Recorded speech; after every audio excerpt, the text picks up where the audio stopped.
Hello everybody, and welcome to our presentation about the Virtual Environmental Challenge.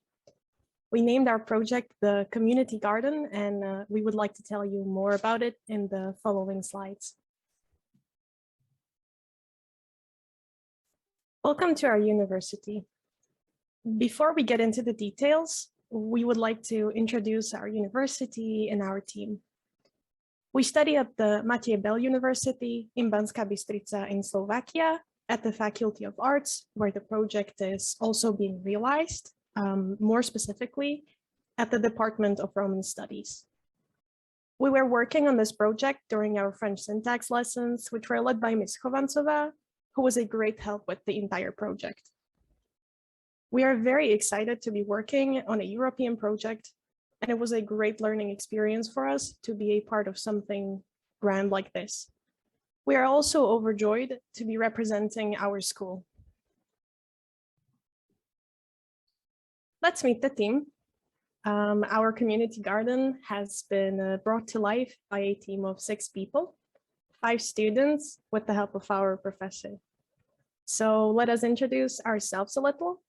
My name is Victoria, and I study translation and interpreting in English and in French. My name is Erika, and I also study translation and interpreting in English and French, as well as Victoria. My name is Alexandra, and I study the Slovak language in combination with translation and interpreting in the French language. My name is Henrietta, and I study history and French language. My name is Katarina, and I study the Slovak language and the French language. The idea of the project was brought to us by our professor, Ms. Chovancová.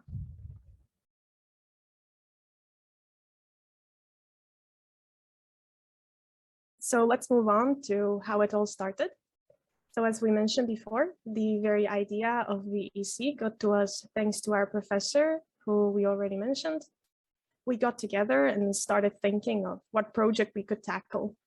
Because we wanted other people to participate, we were looking for an idea that would be creative and interesting enough. After many hours spent brainstorming, we came to the conclusion that gardening could be very interesting for people our age. What's more, nowadays, young people are glued to their phones and their devices, and we wanted to bring nature back into their lives. And therefore, a community garden seemed like a pretty good idea. Our team picked out a convenient location for the garden to attract as many students as possible. At the same time, it adds to the overall atmosphere at our university. We noticed the students of our school often stop by and appreciated the view. Just as a little side note, most of the materials we published were published in multiple languages, including English, French, and Slovak, as we study these, and we wanted to try to produce something in all 3 of them at the same time.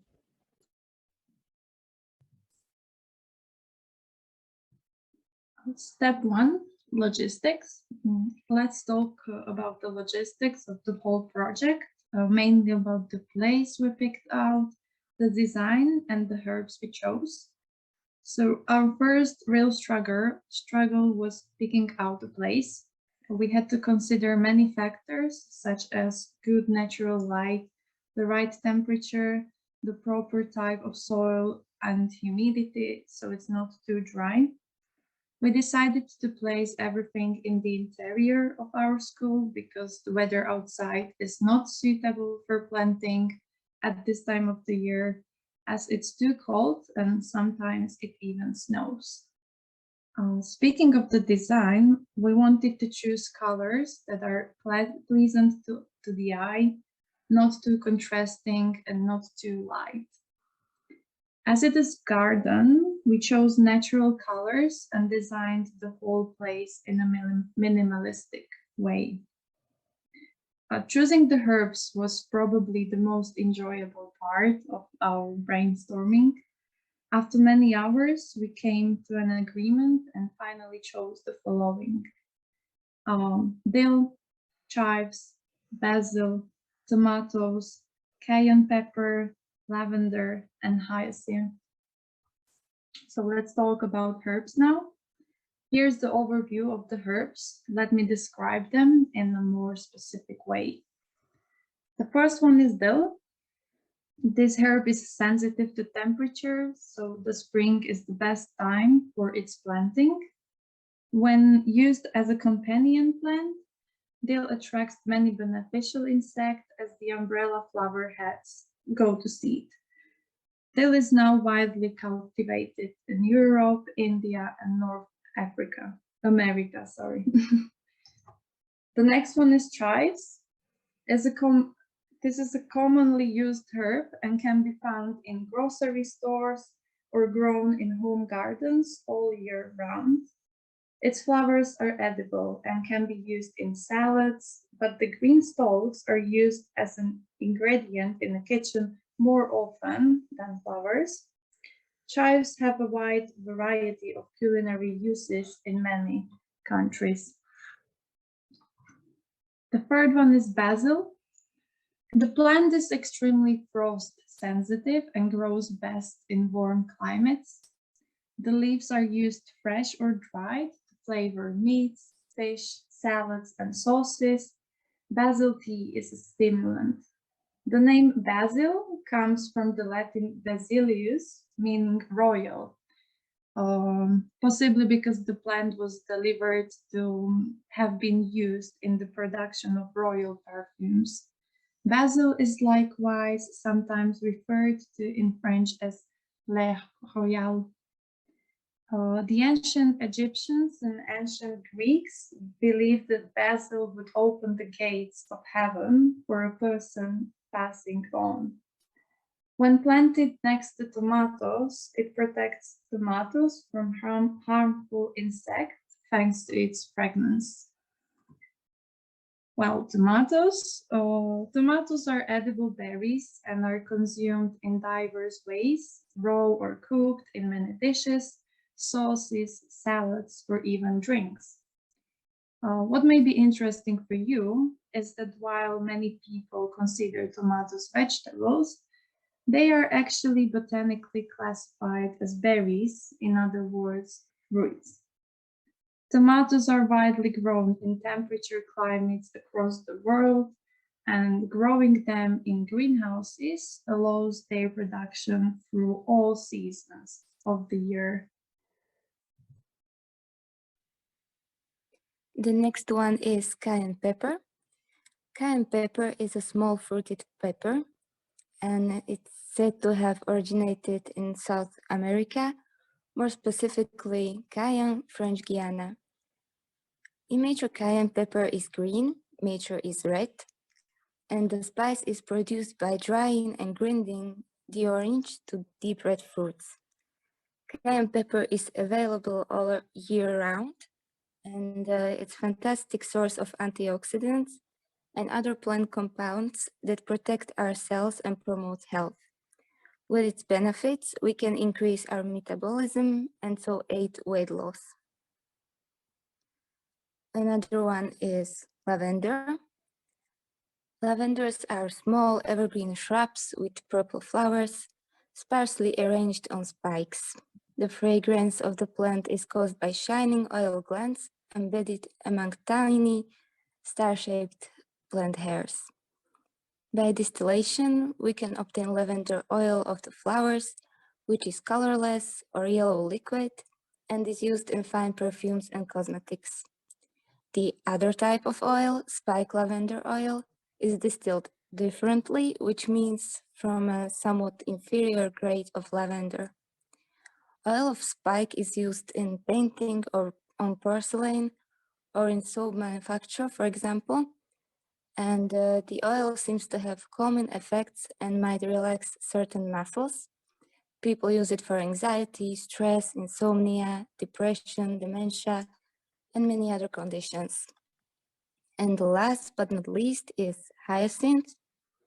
A hyacinth is a plant with a lot of small, sweet-smelling flowers growing closely around a single stem. It grows from a bulb, and the flowers are usually blue, pink, or white. Hyacinths have a powerful scent, and according to Greek mythology, hyacinths spring from the blood of that hyacinthus. Our next step was logo and poster. After we figured out the logistics, we started to work on the logo and the poster. We wanted to make sure that they would grab everyone's attention. We used colors that match the idea of the project, like green, yellow, white, and brown. We also wanted to make sure that the logo is minimalistic, as it seems to be a trend in our modern age. Here is a showcase of our creative process with the poster and the logo. As you can see, we made some minor changes to the font of the logo. The poster was a bit more straightforward, given that we already had good images we could work with. And now you can see the photo which we chose for our poster. For our logo, we used Pixlr, and for our poster, we used Illustrator.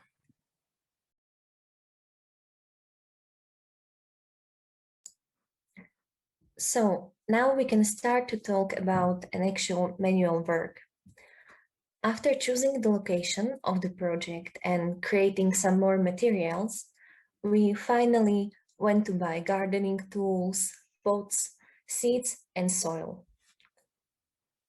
Let's talk about the manual work in more detail. First of all, we had to choose an appropriate pot for each plant. Some plants could not be put next to each other, as they would be too fragrant, or perhaps their roots would clash and they would not grow properly. Here you can see a picture of us working with the soil. We put a small name tag into each pot so we would remember what we planted, and so other students would know what they were looking at. The following step was watering the flowers. The final step was placing them out at the project location. We learned more and more with each advancement, and it was very entertaining to get our hands quote unquote dirty. We also documented every step of the way, including the mistakes. We will include some more behind the scenes shots in our trailer, so look forward to that. Here's a short video as an example.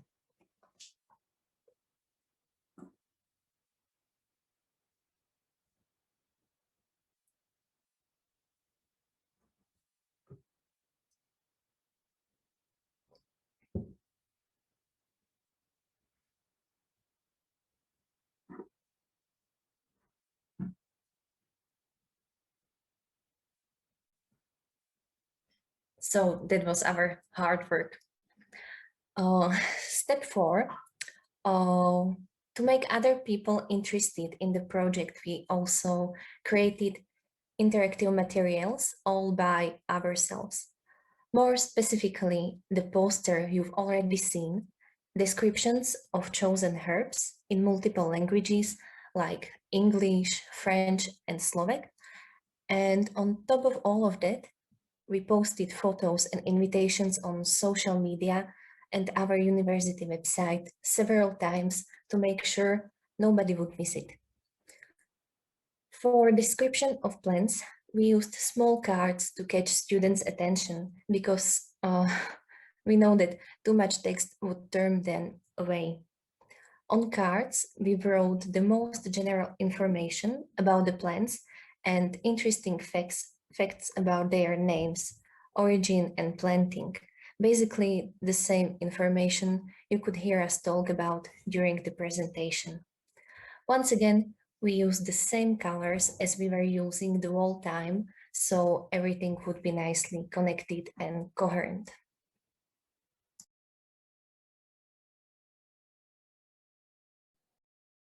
And how it is going.